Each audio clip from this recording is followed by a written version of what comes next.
music. Ladies and gentlemen, this is the very first Black Women in Radio Authors Summit. I am so excited to get you guys together. Well, my book is called, as I said, Own Your Moment and Take the Stage. And what that means is holding yourself accountable first, you accountable before you launch out on any stage, whether that's in the industry you're trying to go into, in life, because you're on a stage, a platform where people see you, but we don't like to hold ourselves accountable first. You know, we'll do, and that's a growing process, but we don't want to look at ourselves in the mirror to see who that person really is. And then when you're on that stage, we all know, we've all been on stages, people are telling you what they see, but oh, that's not me, I don't do that, I don't act like that. And some of it's true, some of it's not, but basically laying the foundation first. And that's what it means, owning those moments first, figuring out who you are in stages. And that's not going to happen all overnight, but that's the foundation.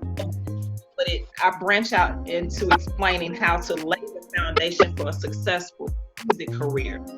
But the narrative that was told was my story. So starting from when I was 7-8 years old, wanting to work in the music industry, not knowing where that came from. I always knew and wanted to be the person behind the scenes, making it happen, putting it together. And I wanted to become a music producer at 7 or 8. And like 10 or 12 years old, starting a music production company, you know, admiring Berry Gordy, Jimmy Jam, Terry Lewis, and before the Motown era, Jimi Hendrix, and just so many other people.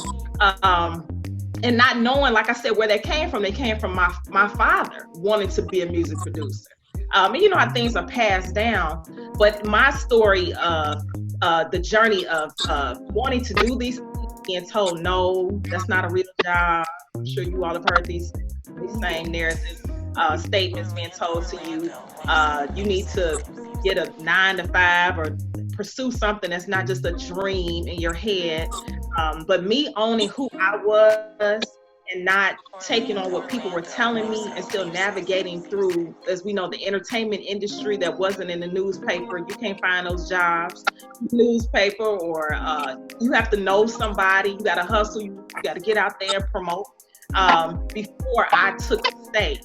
So the steps that I took, whether it was unconscious, conscious, subconscious, but things that I learned over time before I actually entered into the entertainment industry as a whole. So I pretty much break down from my journey and giving steps of the important steps so you can be successful while entering in an industry like this.